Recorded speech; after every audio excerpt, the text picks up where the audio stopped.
អនុញ្ញាតគោរពនឹងជំរាបសួរពុកម៉ែបងប្អូនប្រជាពលរដ្ឋខ្មែរយើងទាំងអស់បាទនៅក្នុងថ្ងៃនេះដែរខ្ញុំសូមធ្វើបច្ចុប្បន្នភាពព័ត៌មានជូនទៅដល់ពុកម៉ែបងប្អូនទាំងអស់គ្នានាយករដ្ឋមន្ត្រីថៃលោកអនុទានឆាន់វីរៈគុលបានបោះសម្ដីទៅលោកត្រាំថាបើត្រាំចង់ជួបខ្លួនត្រូវកំណត់ពេលវេលាឲ្យបានច្បាស់លាស់និងឆ្លងកាត់ក្រសួងការបរទេសឲ្យបានត្រឹមត្រូវកាន់តែប្រហើនទៅ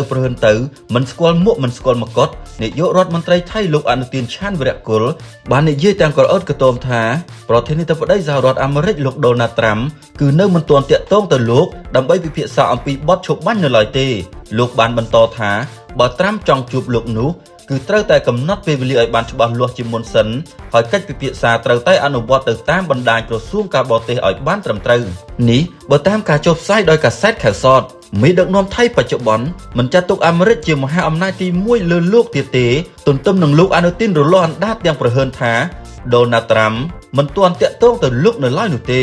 សម្ដីនេះពិតជាមិនធម្មតាឡើយមិនធម្មតាក៏ព្រោះកិច្ចពិភាក្សាតាមទូរស័ព្ទរវាងប្រមុខរដ្ឋត្រូវតែកំណត់ពេលវេលាជាមុនតាមរយៈបណ្ដាញផ្លូវការហើយរាល់ការប្រស្រ័យតាក់ទងទាំងអស់ត្រូវឆ្លងកាត់បណ្ដាញការទូតនិងក្រសួងការបរទេសរួចបន្តជូនដំណឹងទៅកាន់រាជរដ្ឋាភិបាលនៅពេលសួរថាតើលោកនឹងនិយាយជាមួយប្រធានាធិបតីសហរដ្ឋអាមេរិកដែរឬទេប្រសិនបើត្រូវបានតាក់ទងមែនលោកអនុទានបាននិយាយទាំងក្រអឺតកតមួយម៉ាត់យ៉ាងខ្លីថាលោកនឹងនិយាយជាមួយទន្ទឹមគ្នានៅពេលសួរថាតើបទឈប់បាញ់អាចត្រូវបានបញ្ជាពីការដាក់សម្ពាធខាងក្រៅឬយ៉ាងណាលោកអនុទានក៏បានបោះសម្ដីថាវាជារឿងដាច់ដោយឡែកព្រោះចំនួននេះគឺពាក់ព័ន្ធតែពីប្រទេសប៉ុណ្ណោះលោកក៏បានបន្ថែមទៀតថារាល់ការកំណត់ពេលកិច្ចប្រជុំកម្រិតថ្នាក់ដឹកនាំទាមទារឲ្យមានការរៀបចំចំណុចពិភាក្សារួមទាំងមានការចូលរួមពីរដ្ឋមន្ត្រីការបរទេសអគ្គមេបញ្ជាការនិងរដ្ឋមន្ត្រីការពារជាតិដើម្បីដោះស្រាយបញ្ហាប្រកបដោយតម្លាភាពនេះបង្ហាញឲ្យឃើញយ៉ាងច្បាស់នឹងភ្នែកថាថៃមិនត្រឹមតែមិនចាត់ទុកអាមេរិកនៅក្នុងកែវភ្នែកនោះទេប៉ុន្តែថែមទាំងហ៊ានដាក់លក្ខខណ្ឌជាមួយសហរដ្ឋអាមេរិកថែមទៀតផងតាមពិតទៅភាពអំនួតអួតអាងខែងរ៉ែងរបស់ថៃមិនមែនជារឿងចម្លែកនោះទេព្រោះថាកន្លងទៅថៃបានយកដៃហែកកិច្ចព្រមព្រៀងសន្តិភាពរាជធានីកូឡាឡាំពួរចោលរួចយកជើងជន់ឈ្លីបើទោះបីជាកិច្ចព្រមព្រៀងនេះស្ថិតក្រោមក្រសែភ្នែកនៃការសម្របសម្រួលចូលខ្លួនធ្វើជាសាក្សីដោយប្រធានាធិបតីសហរដ្ឋអាមេរិកលោកដូណាល់ត្រាំនិងមេដឹកនាំម៉ាឡេស៊ីគឺលោកអាន់វ៉ាអ៊ីប្រាហ៊ីមក៏ដោយហើយពេលនេះថៃបានបើកការឈ្លានពានមកលើអធិបតេយ្យភាពរបស់កម្ពុជាសាជាថ្មីគិតចាប់ពីថ្ងៃទី7ខែធ្នូមកទៀតមានមតិជាច្រើនបានចោទសួរថាតើម្ដងនេះប្រធានាធិបតីអាមេរិកលោកដូណាល់ត្រាំអាចបង្អាក់មហិច្ឆតាឈ្លានពានរបស់ថៃមកលើកម្ពុជាបានដែរឬទេ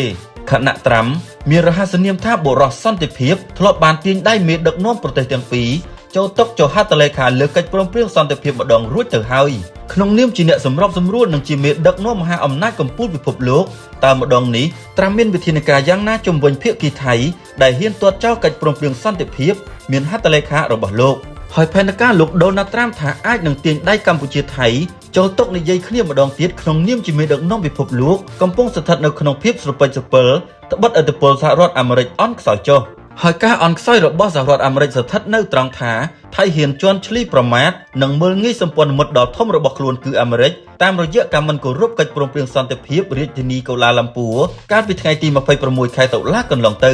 រហស្សនាមបុរសសន្តិភាពអាចនឹងត្រូវជួបបញ្ហាប្រសិនបើចំនួនព្រំដែនកម្ពុជាថៃត្រាំមិនអាចរកដំណោះស្រាយបាននោះទេជាក់ស្ដែងពន្លឺនៃសន្តិភាពរវាងកម្ពុជាថៃនៅរាជធានីកូឡាឡាំពួរមានអាយុខ្លីណាស់ដោយសារភាគីថៃ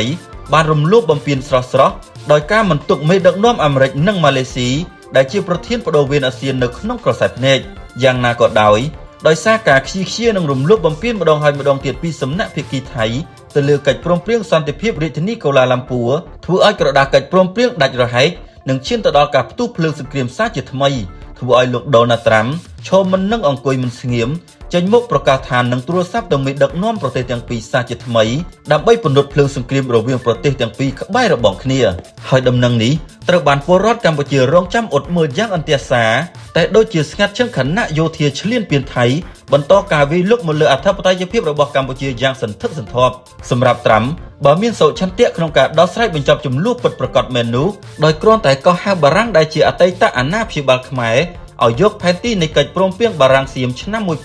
1904ដល់ឆ្នាំ1907មកពិនិត្យនិងបង្កើតគណៈកម្មាធិការអន្តរជាតិឯករាជ្យមួយត្រួតពិនិត្យលើការវាស់វែងរបស់គណៈកម្មាធិការវាស់វែងព្រំដែនគោក និងទឹកនៃប្រទេសទាំងពីរជាការស្រេចទៅហើយគេនៅចាំបានថាក្នុងសង្គ្រាម5ថ្ងៃត្រាំបានយកសម្ពាធសេដ្ឋកិច្ចនិងពាណិជ្ជកម្មពន្ធគយមកដាក់សម្ពាធលើប្រទេសកម្ពុជាថៃ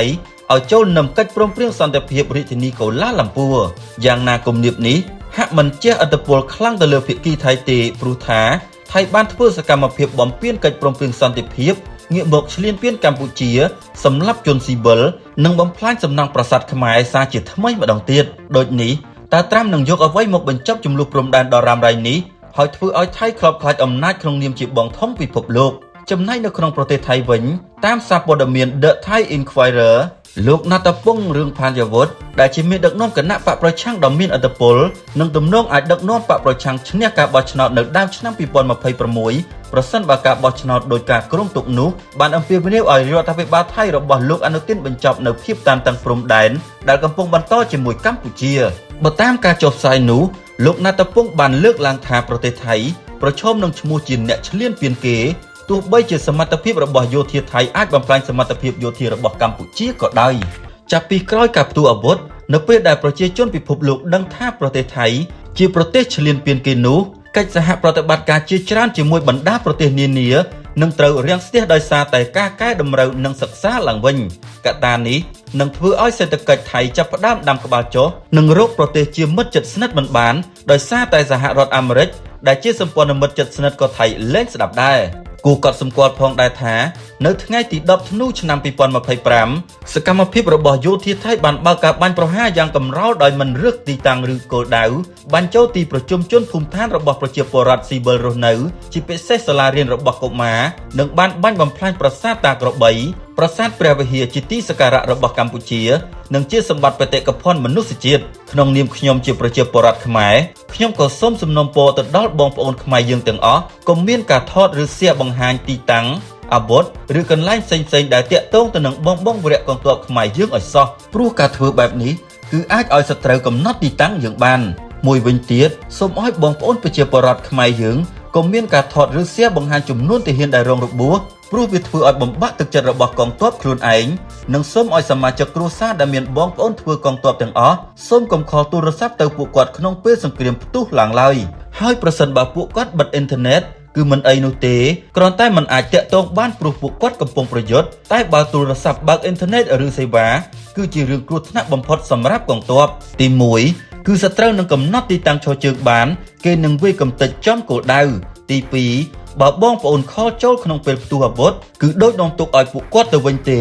នាំគ្រោះថ្នាក់ឲ្យពួកគាត់ទៅវិញនោះទេព្រោះធ្វើឲ្យបែកអារម្មណ៍ហើយបើទទួលទៀតនោះគឺបាត់បង់ការប្រយុទ្ធដែលធ្វើឲ្យសត្រូវអាចបាញ់សង្គ្រប់កម្ចាត់ពួកគាត់បានដូច្នេះសូមកុំខលឬព្យាយាមខលឲ្យសោះសូមយល់ត្រង់ចំណុចនេះយើងយល់ណាស់ថាទឹកចិត្តជាបងជាប្អូនគឺបារម្ភខ្លាំងតែកុំឲ្យការបារម្ភរបស់បងប្អូនคล้ายជាផលអន្តរាយទៅដល់ពួកគាត់ទៅវិញសម្រាប់ព័ត៌មាននៅក្នុងថ្ងៃនេះខ្ញុំសូមបញ្ចប់សូមអរគុណនិងសូមជម្រាបលា